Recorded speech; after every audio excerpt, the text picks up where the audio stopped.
person whom you're trying to reach is currently unavailable. Please leave a message after the beep.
All right, folks, Roland Martin here, broadcasting live from Los Angeles. Today is Friday, October 19th, 2018. We've got a packed show for you, including early voting surges, but voter purges could steal the election from Stacey Abrams in Georgia.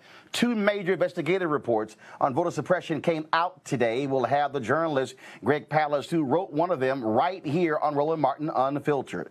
Also, Abrams' opponent Brian Kemp just took down a video he posted 2 years ago that left the distinct impression that it is easy for white males to vote and not so easy for black folks.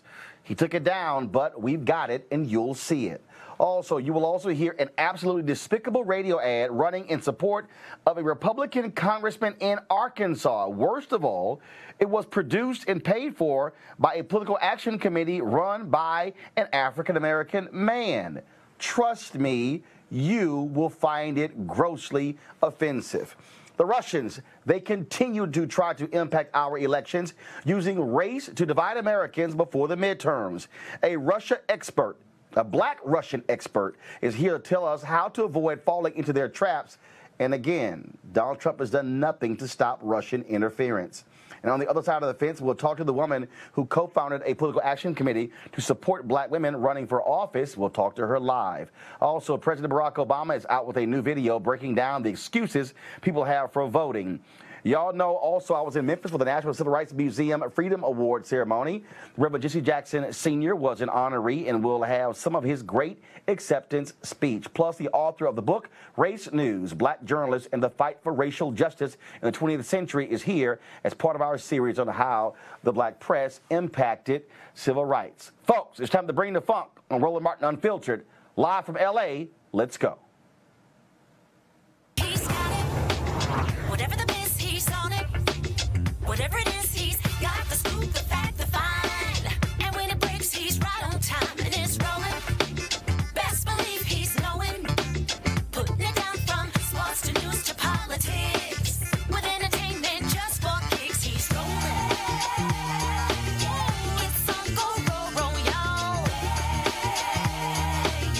It's Roland Martin, rolling with Roland now. He's funky, he's fresh, he's real, the best, you know he's Roland Martin now.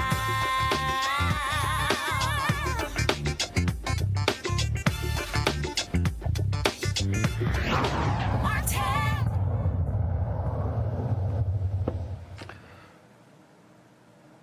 Folks, Election Day, 17 days away, but early voting and mail-in voting are already breaking records around the nation. There is a ton of enthusiasm, but we don't really know whether those voters are more Democrats or more Republicans.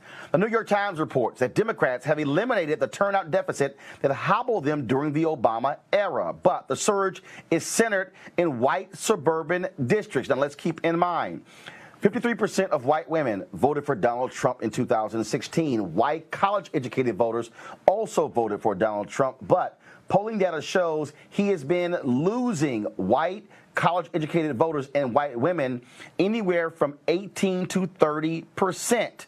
Keep in mind, people of color and young people also are not enthusiastic as educated white folks as well. Now, in Georgia, we've seen significant issues there as well. Major voter enthusiasm, and Republicans are doing their best to try to stop that. Folks, the voter suppression they have enacted is deep and wide. 53,000 overwhelmingly majority black voter registrations in Georgia are on hold right now, and they're the subject of a lawsuit.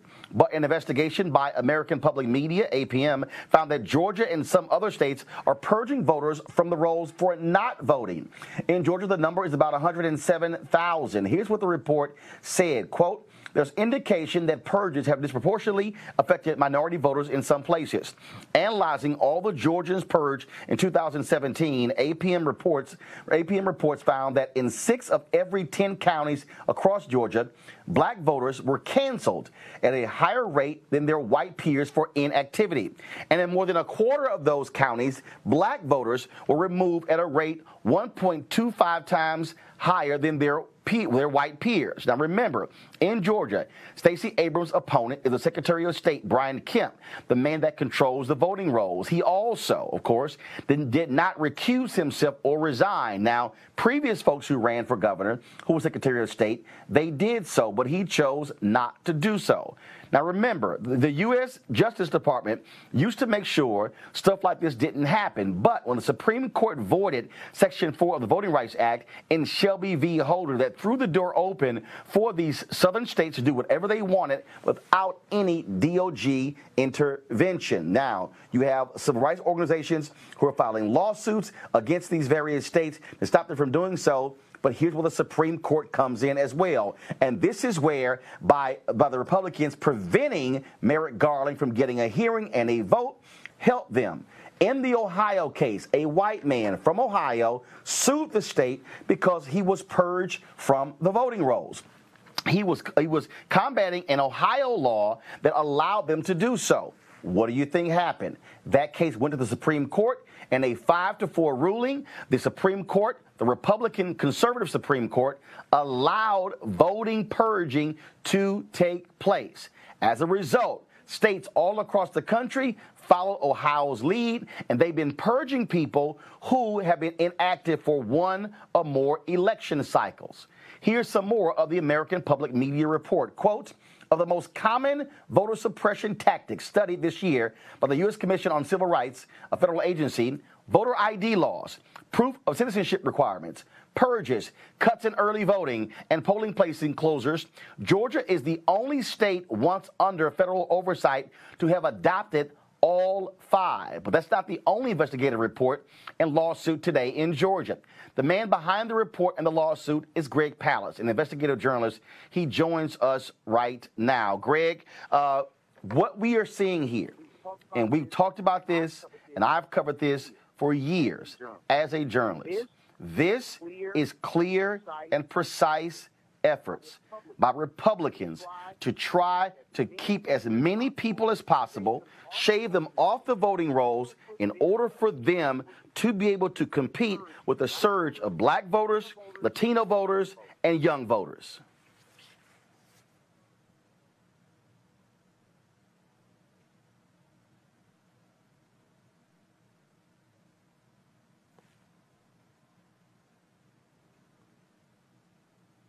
All right, Can Greg hear me? Because I can't hear Greg. So folks, talk to me. Can Greg hear me?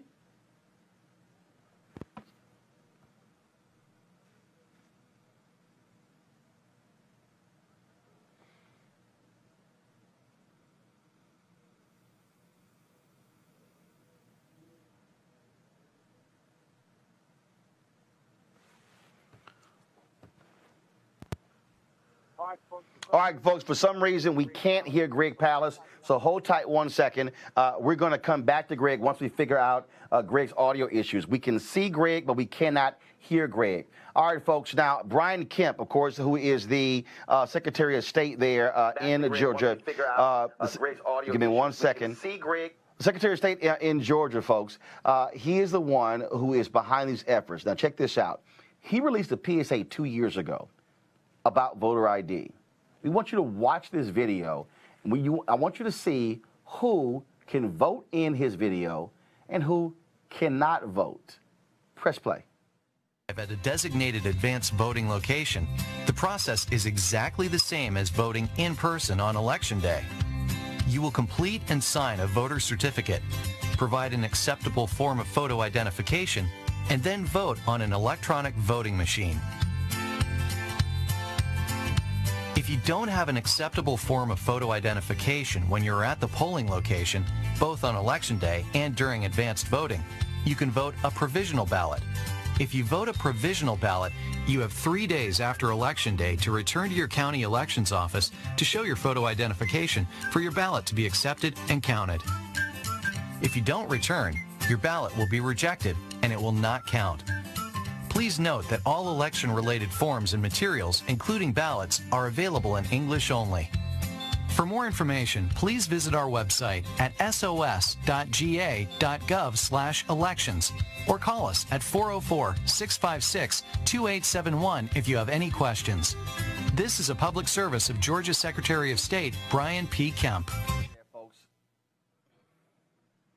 Now, again, you see that ad where the white voter, the white person in the ad could vote, but the African-American could not. Well, Brian Kemp got lots of criticism. That ad has been taken down off of social media. Now, also, folks, we're spending a lot of time on Georgia because, again, Stacey Abrams could become the first African-American female governor in American history. Also, the second African-American to be governor of a southern state. You also, of course, have Andrew Gillum, who's running in Florida, and Ben Jealous, who's running in Maryland. Now, Brian Kemp is one of the worst offenders when it comes to voter suppression, but of course, he did not wait until the election. He has been doing these things over and over and over again, and so we're going to stay on top of this constantly. And again, what is important for us is to understand that these are clear and direct attempts by Republicans to, frankly, steal elections. I think we have Greg Palast. Greg, can you now hear me? I can now hear you, Roland. Thank you. Okay, there we go. Like I said earlier, Greg, this is clear and decisive plans of action by the Republican Party to try to shave off as many voters as possible, hundreds of thousands of voters, to suppress the vote because they are afraid, since the election of President Barack Obama in 2008, to see African Americans, to see Latinos, and even young white voters who do not like their policies come out in droves to vote. That's correct. In fact, here's what we found. What I found is the ugliest Jim Crow that I can imagine since the 60s, since I was a kid. We have Brian Kemp has removed 500,000 voters from the voter rolls. He did so on the grounds that they've moved from the state, they've moved from their county. In fact, I had to threaten him with a federal lawsuit, me and the wonderful Helen Butler of the Georgia Coalition for People's Agenda. We got the list of every single person he's purged from the voter rolls. I'm not counting dead people, people in prison, any of that stuff. I'm counting people he said move. I then went to the top experts in voter address confirmation. Now, these are the guys, the catalog companies, you know, the bill collectors, all those who know exactly where you live. So I went to them, and I said, okay, here's all these people that Brian Kemp said move. They put it through a computer, and it was 340,134 Georgians who removed from the voter rolls, who still live in Georgia, live at the exact registration address where they originally had registered to vote. They're there, they want to vote, and they got no notice, zero, Joe, none, that they won't be able to vote in November. They're going to show up, those who want to vote, and they're going to be shocked. Now, a few of them went to gregpalace.com, that's my site, saw themselves on the purge roll, and they were able to re-register. Unfortunately, Roland, they were unable, you know, today you can still re-register, but you still won't be able to vote on November 6th. It's ugly and it's racist. The method, by the way, picks out black people, young people, renters, poor people. It's ugly stuff. Greg, here's one of the things that also I think is important that we are seeing. And we focus obviously on African Americans and Latinos, but what the Republicans are also doing, they are targeting young white voters. They're targeting elderly white voters. And I'm just trying to understand why white folks are not as angry about voter suppression. And remember, I talked about the Ohio case, the voter purge case. That was a white man from Ohio. And I have been saying to civil rights groups, stop solely focusing on voter suppression about the impact on black people and Latinos, that they need to be driving young white people and elderly white people. We saw this in Wisconsin, where they say some 200,000 people were impacted by voter ID. Even though the Obama Department of Justice certified that voter ID law, a federal judge called Governor Scott Walker into court and said, why are you dragging your feet on the issuing of voter ID laws? These laws are impacting young white people and elderly white people. Oh, I can tell you it hits home. I know a young white woman who lives in Georgia. My daughter, she went through living hell to get to register as a Georgia voter, and because she's a student. And as far as I know, she told me there's 13,000 students in Savannah, and she told me that she's one of the only students who registered and was able to vote. They are doing their level best to remove the young white voter, because the young white voter and the middle-aged African-American voter vote, they're the same color voter. It's called blue, Democratic. That's what they're getting rid of. And low-income voters, low-income whites, by the way, tend to vote Democratic in Georgia, despite the image of, you know, the guys in the pickup trucks at the pig roast. But I can tell you this. I asked Brian Kemp about it. He refused to meet with me. So I went and I literally followed his campaign bus and stopped at a barbecue joint in a place called Noonan, Georgia. And in Noonan, I just wanted to ask him some questions. I said, well, are you purging the voter rolls of black voters and young voters so you can get elected? Why do I have to file a lawsuit to get the name of the purge voters? He had two of his galoots grab me and hustle me off this property. By the way, the owner of the property is unhappy. He says, I don't throw people off of my property. But, you know, the truth is they don't want to answer the question. So now I am taking Brian Kemp into federal court. I filed this very morning in federal court in Atlanta. If he doesn't want to answer my questions next to his campaign bus, then excuse me, sir, you're going to answer the questions in front of a federal judge. My questions and the questions of the voting rights movement of Atlanta. We got a lot of support today from Gerald Griggs of the NAACP in Atlanta, from Joe Beasley of Rainbow Push. I got to tell you, but, you know, here's a sad one. You know, while I have a lot of help from the African-American press and young progressive press, like things like the Atlanta Journal-Constitution are missing in action. The new Jim Crow is very uninteresting to the establishment because the establishment benefits by having their establishment candidates, and they're not going to give up that power so easily in Georgia. All right, Greg Pallas, we appreciate you being on this case. And again, we're going to keep pressing this issue. We're less than 20 days from Election Day, and we're going to do all we can to ensure that we call out the GOP as much as we can. We certainly appreciate it. Thanks a lot. You're very welcome, Joe. I'll be back. Roland, bye.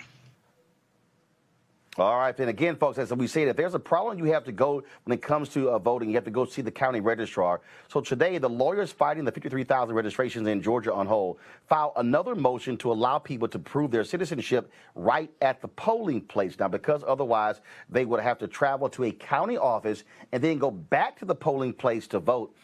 As the lawyers wrote, this is burdensome for anyone, but particularly for those who reside in large counties, who rely on public or shared transportation, who typically walk to their polling location, or who have jobs or other time constraints that limit the amount of time they can spend voting. Right now, I want to go to my panel to talk about this here so they can also weigh in on this in terms of what is going on. So let me first bring up Eugene Craig, CEO of the Eugene Craig Organization. Also joining us is Cleo Monago. Super Black is in the house. Cleo, glad to have you there as well. First of all, I want to make sure you guys can hear me. Eugene, you're there? Loud and clear, brother. Loud and clear.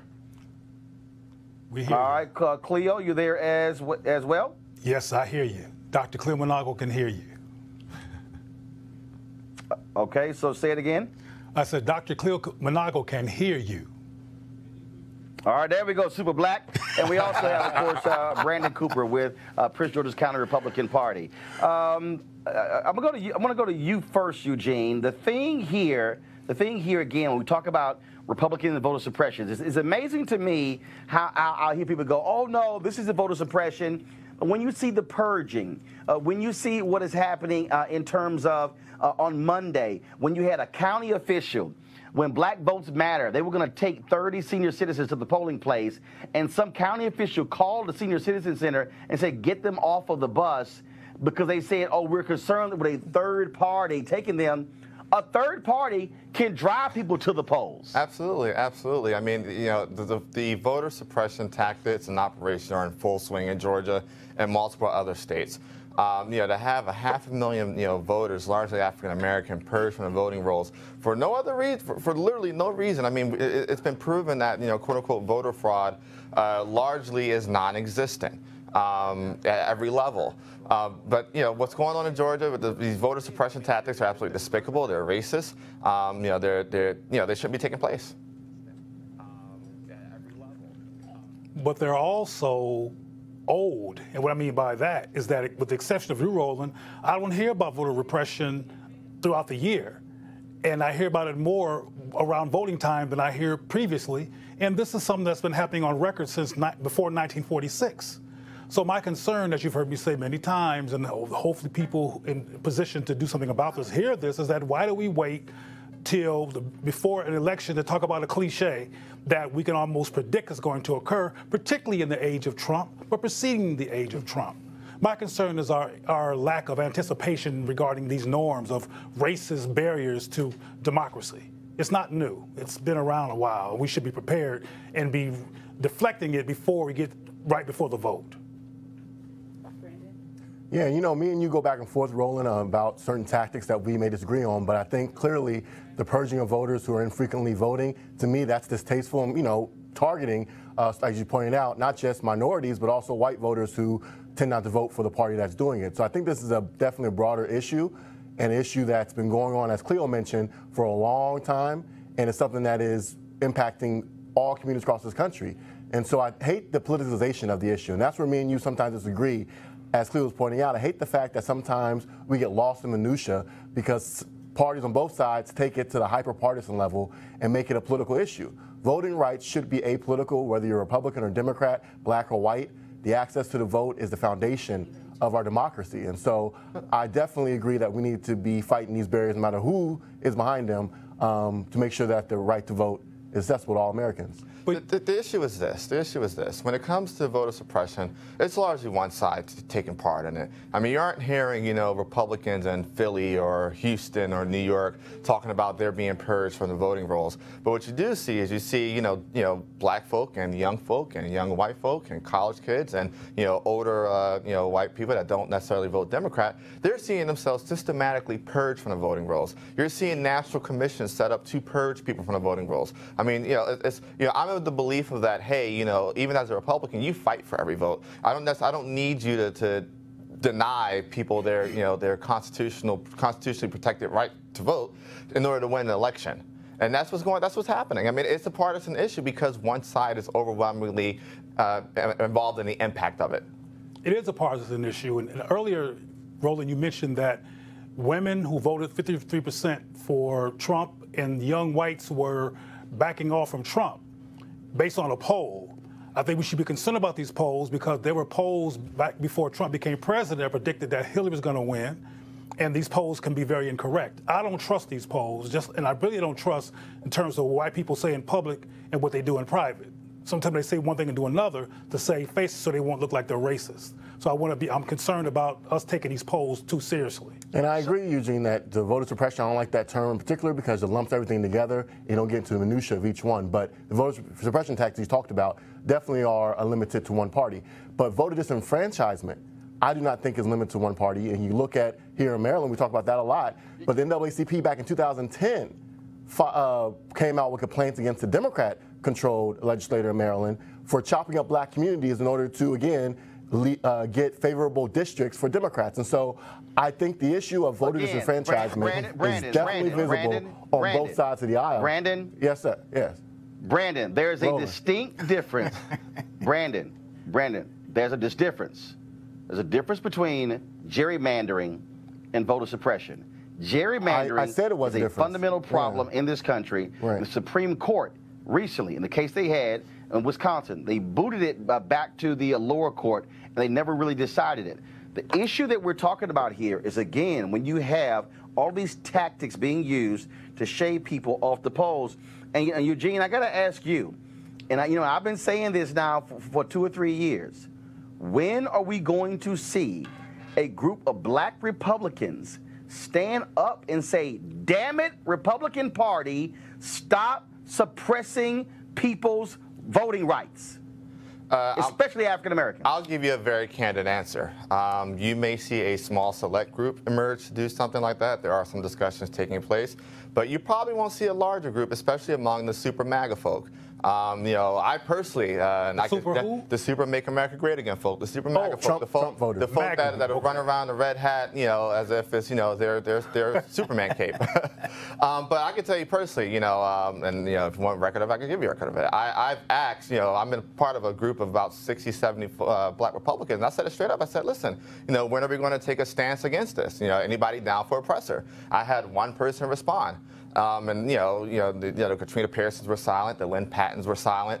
You're super, you have a lot of folk that, as long as their vested interest is in, working through the party system or, making sure they don't piss off Team Trump or, make sure that they can, be the voice of, hey, this isn't necessarily quote unquote racist, you're not going to see it. But I can say that on the flip side, there is a small group of black conservatives, black Republicans that are talking through and working through just that, coming together and, putting our foot down and saying, listen, if you want us to go out and grab black votes, if you want us to help diversify the party, if you want us to take the message to communities that you are terrified and afraid to step into, then you need to do your part and stop with these voter suppression tactics. At the risk of offending, my Republican brothers who might be an exception to this, from my experience in talking to Republicans, which I do all the time, black Republicans, many of them become Republican as opposed to Democrat to step away from race-based discussions and race-based politics and want to be more neutral, more capitalist-oriented, or do something other than what the Democrats do, which is often so-called race bait. So the idea of taking an opportunity to discuss the real issue of racism and racism-based voter repression doesn't compute because now they got to talk about race, which is one of the reasons why them step into the Republican Party in the first place. voters. So you keep asking that question, Roland, but there's a kind of a meltdown that occurs, because I've been hearing you ask. I knew you were going to disagree, but whether you disagree or not, I've watched Roland, and I myself have been connected to the show for some years, have asked the same question: why you black folks won't step up for black folks? Why you black folks won't step up against white racists who are predominantly in your party against what they're doing to purge black people from the voting opportunity? And I keep getting crickets. If we talk, let's talk some facts here. All right, let's talk some facts here. Okay, so hold one second. I want Brandon to respond, and then I gotta play this next ad because I can't wait to hear the three of y'all got to say about this one. Brandon, go ahead. All I'll say, man, you called me up earlier talking about the issue between gerrymandering and voter suppression. I pointed out, and I agree with you 100%, as I said, that the tactics of the Republican Party to purge voters from rolls who don't vote frequently is limited to our party, and it is wrong. So don't try to walk over that aspect as if I'm not agreeing with you. What I was saying was the issue of voter disenfranchisement is an issue. I know you don't want to talk about it because it goes beyond your narrative that you're trying to push, but it is an issue that matters to me, and I think it should matter to your viewers as well. Whether it's the Republican Party or Democrat Party doing it, we're talking about voter rights here, and I'm just saying I was trying to expand it to the topic of disenfranchisement that's happening when Democrats gerrymander black communities to lessen our influence at the polls. It's something the NAACP has called out as well. So that was my point. I was not trying to walk past the voter suppression topic, which I agree with you on. I was just adding another layer to the topic. But back to Cleo's point about the politicalization of it, I think, again, part of the issue where we disagree is the hyper-partisan nature of this conversation that is used to push your narrative. Going back to that video you showed about Kemp and the video of the black voter that you conveniently left off the fact that there were actually 3 videos that were produced. And there was one of the other videos that produced showed a black boy, African-American boy, who was able to vote. And so again, you limit it. No, again, because it causes controversy in this nature. But again, the hyper-partisan nature of it that's used to push your narrative while you leave out facts that don't agree with your narrative. There was another video that you not show when you don't have a history of blocking black people. That's what happened. All right, guys, hold on one second. Oh my God! Really quickly. 1 second. 1 second. I need everybody quiet. What you should be able to show the facts to your viewers. Roland, what you're seeing right here. I need everybody quiet. Yeah. Here's the deal. Voter registration deadlines for the next 4 days. October 22nd, Alabama, California, South Dakota. Those are your deadlines. October 26th, Nebraska. That is your deadline. October 29th, the state of Washington. That is your deadline. October 30th, Utah and Connecticut. Those are all of your deadlines to vote. And so, again, we want you to do your part.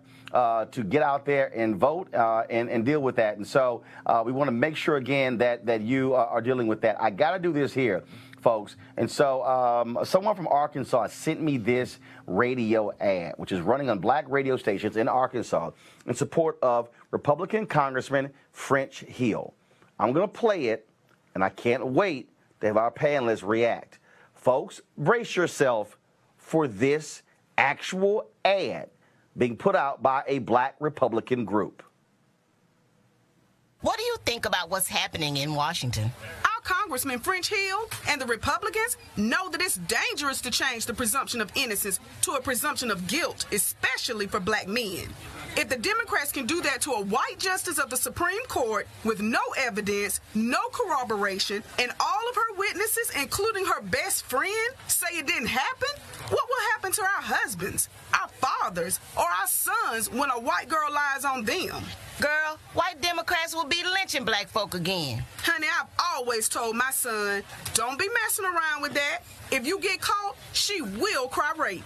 I'm voting to keep Congressman French Hill and the Republicans because we have to protect our men and boys. We can't afford to let white Democrats take us back to bad old days of race verdicts, life sentences, and lynchings when a white girl screams rape. Paid for by black Americans for the president's agenda. Not authorized by any candidate or candidates committee. Damn. Black Americans for the President's Agenda is headed by Vernon Robinson. Yep. Who's going to be on Roland Martin Unfiltered on Monday. Now, Congressman French and his opponent, Clark Tucker, both have condemned the ad. Cleo, what do you think? Okay, that was an ad by black Republicans? Yeah, Republican. Vernon, yes, a black Republican group scam packer. took that ad out in support of the white Republican running in Arkansas, saying that if you vote for the white Democrat, then you're going to be voting for somebody who's going to put black people in jail for dating a white woman. That's a sign of schizophrenic desperation. I mean, damn. I'm just going to, this is unfiltered. I can say damn, right? Okay, because damn. I mean, that's very interesting. I have never heard on tape what black Republicans take that approach. Now, I want to ask my Republican brothers, is this an anomaly, or is this something that has been done before among people who are called black Republicans? I'll say this. I got a couple points here. First and foremost, Vernon Robinson is a scam pack artist. Anybody that could do any research on him and look and see what he did with Ben Carson's Super PAC, Run, Ben, Run. I mean, you raise $12 million. You literally spend like 12.3 and after you take his cut. You know, what he's doing with this is absolutely despicable. I mean, just on the facts alone, I'm sorry, you know, show me where, you know, Republican congressmen that he support have, you know, taken up and backed, you know, bipartisan criminal justice legislation. Show me where Republicans have let their, you know, their name and their weight to, you know, situations involving Tamir Rice and Trayvon Martin. You know, and to answer your particular question, things may not necessarily play out in the way, you know, you may not necessarily see ads produced like this, but the sentiment of that, hey, you know, I'll use my blackness and tie it to being a Republican to cape for almost anything. Absolutely. Except for against voter repression. Except voter repression. Yeah, because I mean, where's the ad with the white woman being you know, the warning? Or where is he throwing, you know, putting cash or his weight behind, you know, hey, you know, I'm going to put my foot down and say I'm not producing or raising money for any Republicans that aren't taking a stance against this. That's why I call it. That's why I call it desperate schizophrenia. This is how you know, black Republicans, you know, maintain their edge, maintain their quote-unquote clout, for less of a better term, you know, by taking actions like this. I mean, this is absolutely, you know, despicable, deplorable. And I'll just final comment on this topic, Brandon. Yeah, just real quickly, two things. One, point out also that the Republican candidate, but also the state GOP party in Arkansas came out against this ad. But to Eugene's point, 100% right. I don't know Vernon Jordan, but there are a lot of black Republicans in the party. No. Vernon Robinson. No, not Vernon Jordan. Vernon Robinson. I don't know. I'm sorry. Okay. Vernon Robinson. But anyways, this speaks to the fact that there are a lot of white Republicans in the party who love getting their black friend out to trot out front. You said with this, you know, I don't know how many people are in this pack. Usually these packs are ran by one person. But it is a problem, and they love to get these black Republicans love to cater favor to the white Republicans and to do what they're bidding. I don't know how you raise $50,000 in order to run this. I love to see the donors. But yeah, there definitely is a problem. It's a horrible ad, and I'm glad that the state party in Arkansas and also his opponent has came out against the ad. I'll tell you, the same white folks who give Raynard Jackson money. It's a list of them. It's there. A big All right, today, the Department of Justice indicted a Russian woman with ties to Putin for using a misinformation campaign on social media to sow discord in the U.S. ahead of the midterm elections. Two of the issues she used to divide us were race relations and the kneeling of football players. One of the messages from Russian interference in 2018 elections pushed Judicial Watch's claim that voter fraud was rampant in, quote, blue states without voter ID. Joining us now is Terrell Starr, a senior reporter at The Root and an expert on Russia. Terrell, how you doing? Doing great. Thank you for having me. It is clear, anybody who understands Putin, he believes, frankly, in white supremacy. And he has got a partner in crime in Donald Trump. And it's clear that the Russians and Donald Trump has done nothing to stop them from meddling in American elections.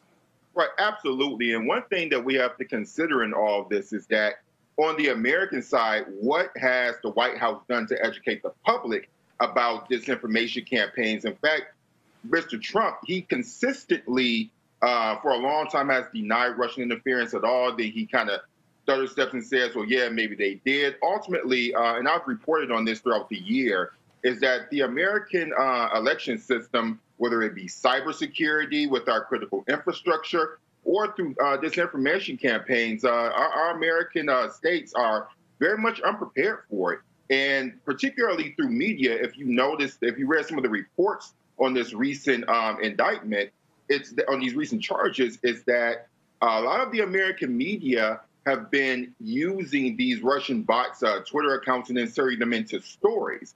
And so there is a media education that not only readers and viewers need to partake in, but also media producers like myself, like you and others, who need to look at what type of information an account is producing, whether or not that person is real or not. So this is pretty much a new stage in our in our media era where we have to be a lot more careful about what we're consuming. But unfortunately, the leadership from the White House seems not to take it seriously. And during these midterms, we very well could suffer for that. And of course, to have the Department of Justice make this move, I mean, it's critically important because Vladimir Putin also recently gave a speech where he said that America's iron grip on the world, frankly, is loosening and is almost extinct. I mean, this is a man who, again, wanted to destabilize the United States, and he clearly favored Donald Trump. And he's gotten somebody who's attacked NATO, who's attacked many of our other allies. And the fact that Donald Trump refused to even give states any level of direction when it came to trying to protect the voting system, it shows that he doesn't care. In fact, he still is insisting China and others have been involved in this when the intelligence agencies in America have said, no, it's the Russians. Well, that's very true. But one thing you have to realize is that, like, President Vladimir Putin, Donald Trump is pretty much somebody who's turned the White House into a kleptocracy, just like Putin has turned Russia into a kleptocracy. Trump is very much, he has authoritarian tendencies. The only reason why America has not declined even faster is that we do have a civil society. We do have structures in government that protect against overpowerful and overzealous executive office. That's just not the case in Russia. And so you see Trump as somebody who really wants to be a dictatorial character. But again, the only thing that's maintaining that is our civil society. Now, and I talked to a lot of my colleagues about this, particularly my white journalist colleague. Ultimately, what is America learning about its own racial issues? So we can spend so much time talking about President Putin and what he's done through the Kremlin to approve disinformation campaigns, cyber attacks.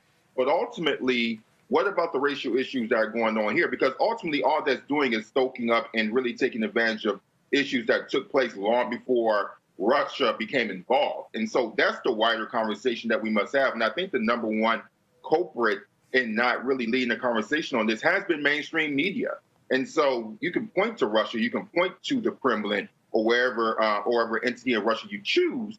But ultimately, these are people who are choosing to believe this information. So what about them? What about their education? And that comes down to having very difficult conversations about race that people are not willing to have. And ultimately, that's something that you can't leave at Russia's doorstep.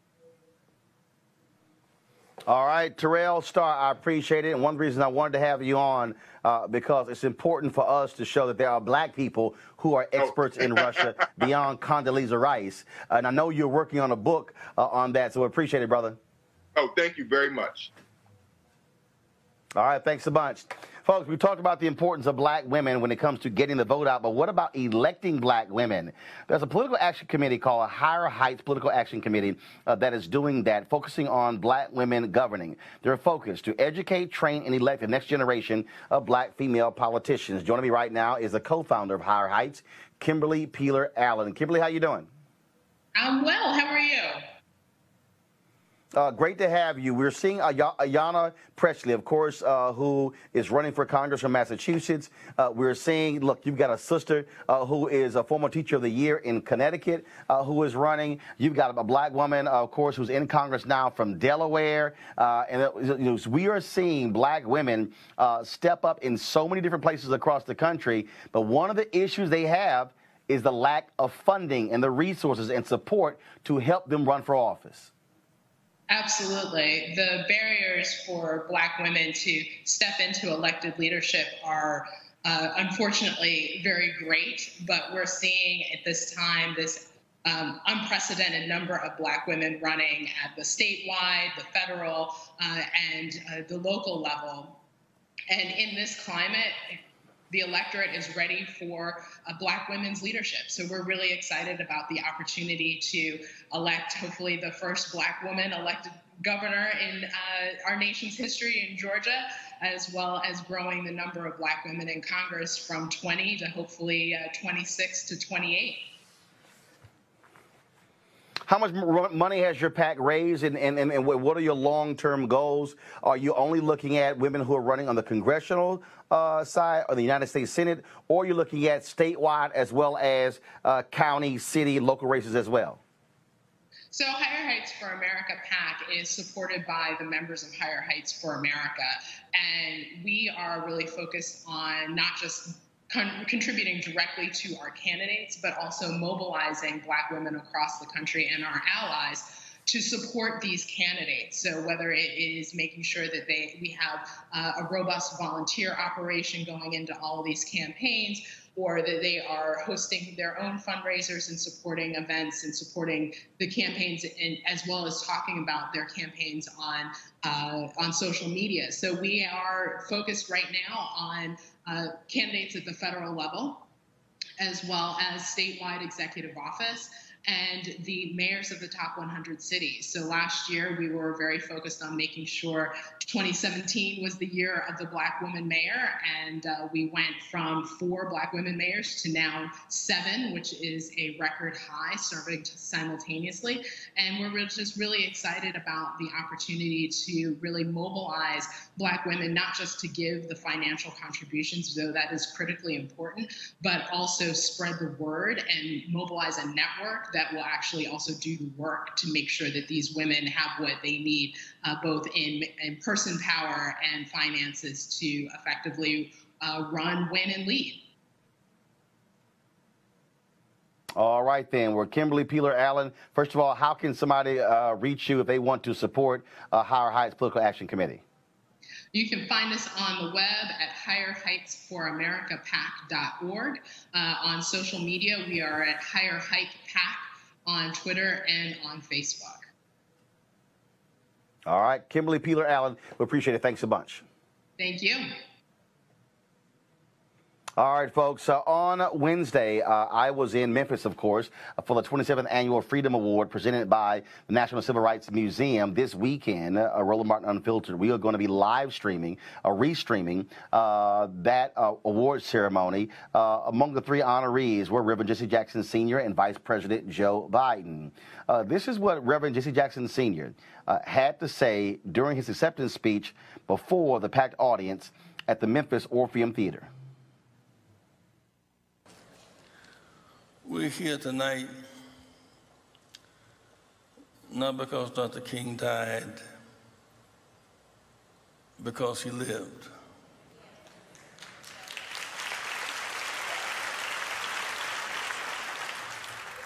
Tonight, the focus remains on poverty, racial polarization, and peace over unwinnable wars.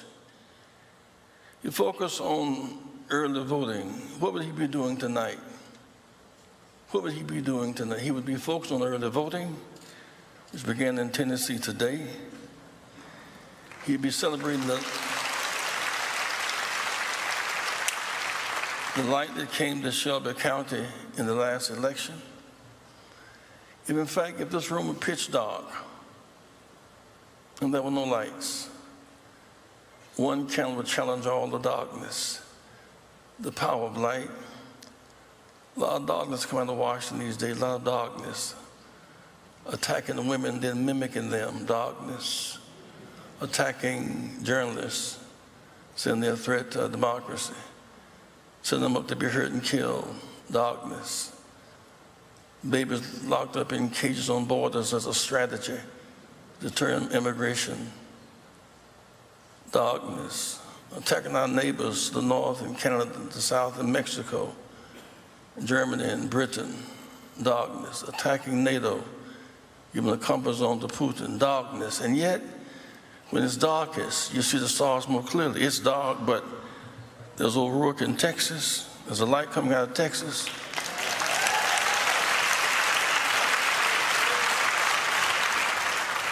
His dog, but where Emmett Till was killed, there's now Mike Esper running for senator in Mississippi. His dog, before that was Rosewood in Florida. The stolen election in 2000, there's now Gillum running for senator, for governor in Florida. His dog in Georgia, where Maddox held up an axe handle to threaten our freedoms, and now Stacey Abrams is going to be the next governor of Georgia.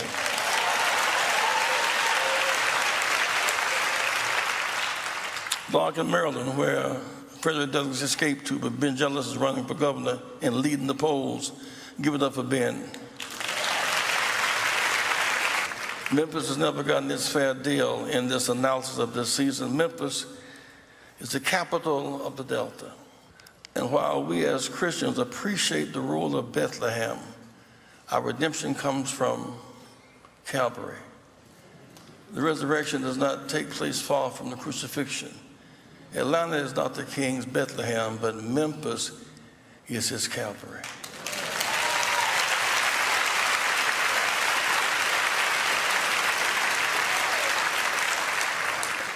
Bad news is the Calvary. The good news is the resurrection takes place not far from the crucifixion. I want to close on this note. When Jesus was crucified, they went back to the tomb, but he was not there. They didn't have a lot of celebration around the tomb. He was not there. We go to the museum, but he is not there. He is searching for people to register and vote and regain their sense of consciousness and confidence. He is somewhere making crooked ways straight and exalting valleys. He's somewhere trying to free the unjust jailed. He knows that there are those who are free should be jailed, and there are those in jail who should be free. He would be somewhere tonight trying to exalt us to another level of consciousness and love one another as he has loved us. Lastly, we learn to survive apart. But we have a greater lesson, learning to live together. The Civil Rights Movement won in the South. We couldn't use a single public toilet. We couldn't rent a room at Holiday Inn with money. We couldn't buy ice cream at Howard Johnson's. Black and brown soldiers sat behind Nazis on the American military base in 1962. But tonight, we have won those battles. And so I say to you tonight, don't give up, and don't go weary of well-doing. There is still yet a great kingdom. I've seen a lot in my life and time, but my spirit leads me to feeling good about the night, because in all I've seen, all the places I've been, I have never seen the righteous forsaken, not their seed beg for bread. God bless you. I can go in between 4 and 4. All right, folks. First of all, we're going to go to a break right now. And thank you, Reverend Jackson. Don't forget, we're going to be live streaming. The Freedom Awards this weekend. Also, just so y'all know, I'm broadcasting live from the Young Turk studio here in Los Angeles. And then in about 10 minutes, I'm actually going to be going live with the Young Turks. And so I'm also communicating with their producers. So when I finish, I'll be walk right over to their studio and join them there. So right now, we're going to go to a break. And then we come back. We're going to talk with a book author about the power of the black press historically. This is Roland Martin Unfiltered. I don't care about politics. Look, I don't care about Pokemon, but that doesn't mean it won't keep on coming back. That's actually what people in power are betting on, that you'll check out, that you won't vote. And when you opt out, that's what allows other people to essentially fill that void. It allows them to do nothing about the things that you'd like to see government do. So if you really want to throw a wrench in their plans, throw them out. Vote in somebody better. Next, why bother voting when I can't relate to the candidates? Now, this is actually a good question.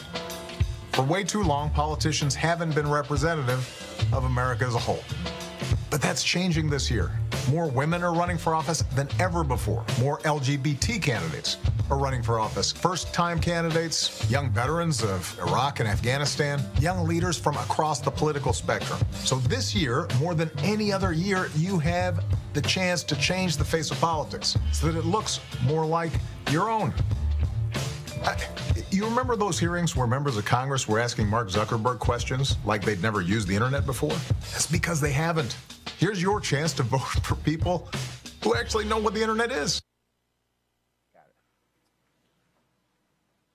All right, folks. Also, I'll take a little break right here, talk about one of our sponsors, freeprints.com. If you're like me, you want to be able to sometimes print out photos, not just email folks or airdrop those photos, then you need to have a source. Well, freeprints.com allows you to get 1,000 photos, 1,000 4x6 photos that you can actually print out at a nominal cost.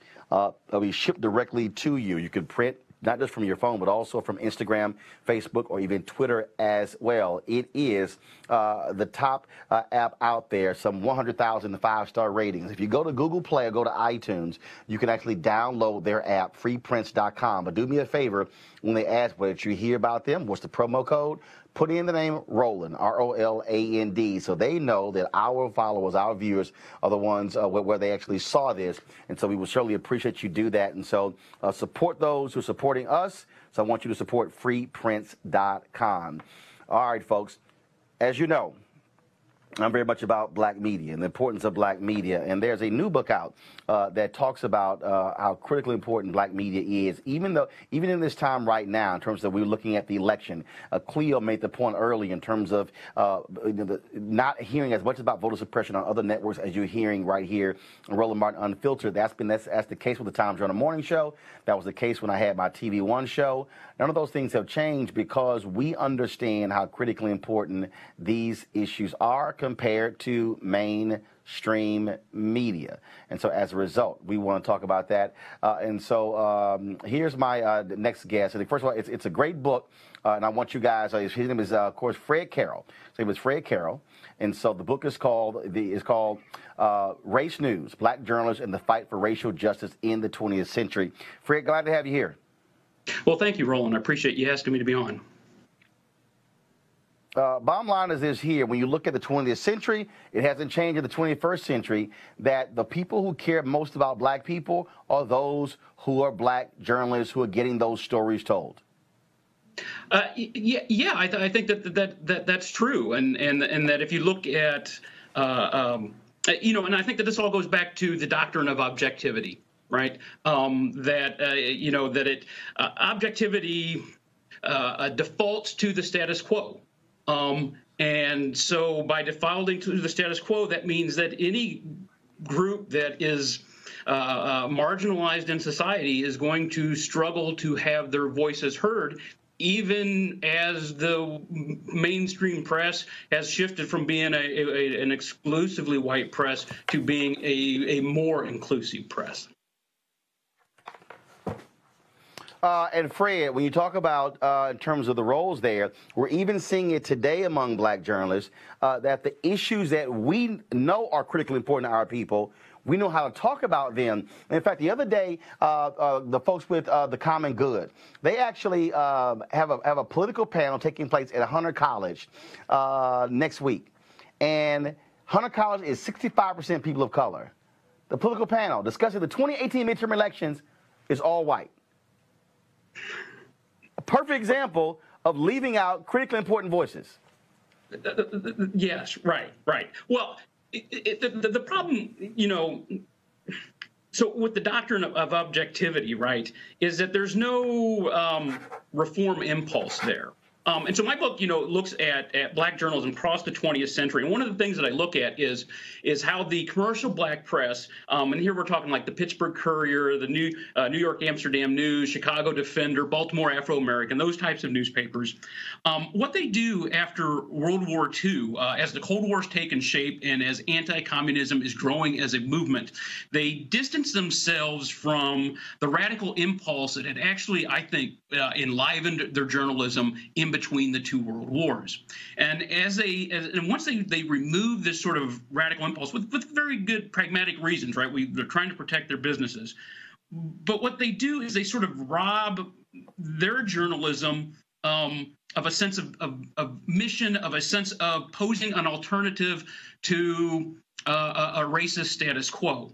And I think that you can see parallels, right, like with that to objectivity today, because objectivity doesn't come at a viewpoint from a moral perspective. Right, it'll just say, well, this side says this and this side says that, and then I think that what the journalists, black journalists throughout the 20th century were doing was like, yeah, this side says this side says this, and this side is trying, but this side is trying to actually uphold the promise of the Declaration of Independence. This side is actually trying to say to fulfill America's highest ideals, which is something that objectivity never really allows journalists to maneuver and try to fulfill. Yep.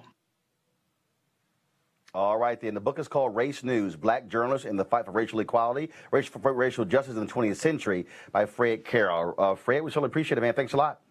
No problem. Thank you.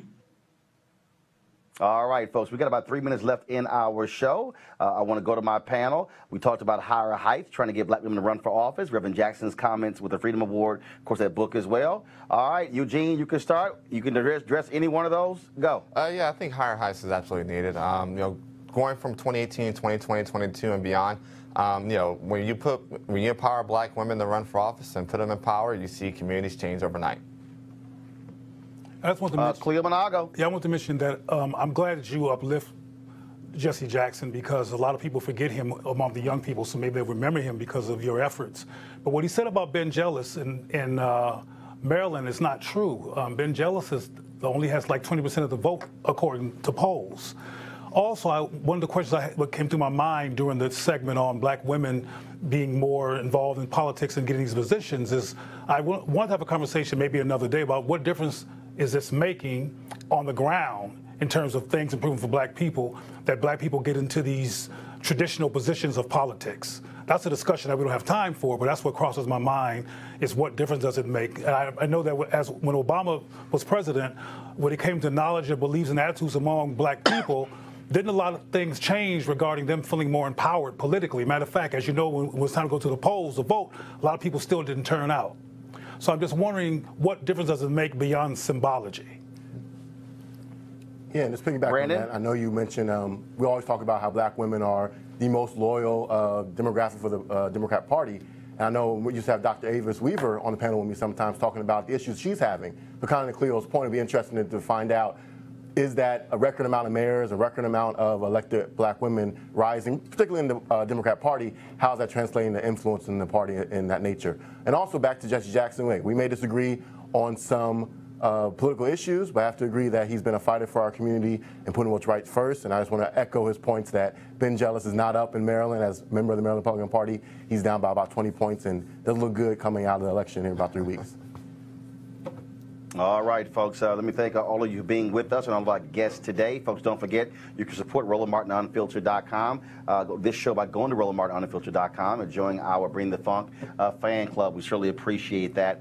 Folks, don't forget, we'll be live streaming all of our shows this weekend, including my conversation one-on-one last night with Jason Whitlock, and the Freedom Awards from the National Civil Rights Museum. We'll be live streaming that this weekend as well. Plus, I'm here in LA for the Taste of Soul. Look out for that live stream as well, folks. This is why we are here, giving you stuff nobody else will, because this is no laughing matter. We can't spend our time talking about jokes and just watching the same sort of nonsense. We need to be feeding our minds plus feeding our souls. Folks, thanks a bunch. Y'all have a great weekend. Everybody here in LA with Roland Martin Unfiltered, have a great one. Holla!